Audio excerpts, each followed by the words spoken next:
Bonjour, bienvenue dans l'atelier de l'alchimiste. Je suis Joshua Malak.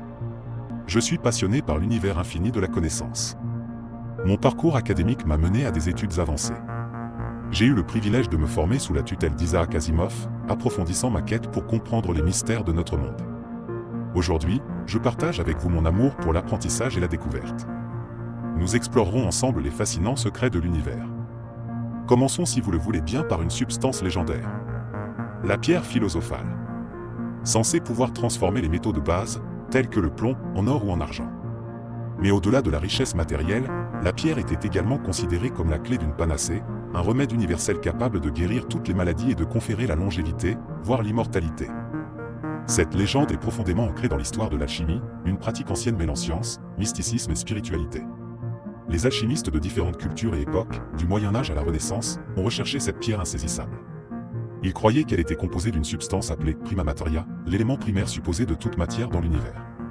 Parmi les figures les plus célèbres associées à la pierre philosophale, on trouve l'alchimiste médiéval Nicolas Flamel. Vivant à Paris au XIVe siècle, Flamel a été prétendument capable de créer la pierre et d'atteindre l'immortalité. Ces histoires ont contribué à l'attrait durable et au mystère entourant les quêtes alchimiques. La quête de la pierre philosophale symbolise le voyage spirituel de l'alchimiste vers l'illumination et la perfection. C'est une métaphore de la transformation personnelle et de la poursuite d'une connaissance ultime et insaisissable. Cette légende, riche en symbolisme et en mystère, a inspiré d'innombrables histoires, œuvres d'art et recherches académiques. Elle continue d'être un symbole de l'intersection magique entre la science et la mythologie. Vous êtes intéressé par la pierre philosophale? Pour approfondir vos connaissances dans ce domaine fascinant, je vous suggère de vous plonger dans l'histoire de l'alchimie.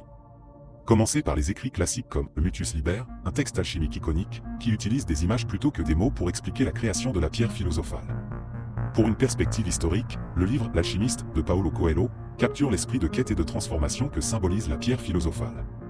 Ces références vous aideront à comprendre non seulement l'histoire et la symbolique de la pierre, mais aussi son impact durable sur la culture et la science. Vous aussi vous avez soif de connaissances? Explorons ensemble les mystères de l'univers. Devenez vous aussi un disciple d'Isaac Asimov. Joignez-vous à moi dans l'atelier de l'alchimiste.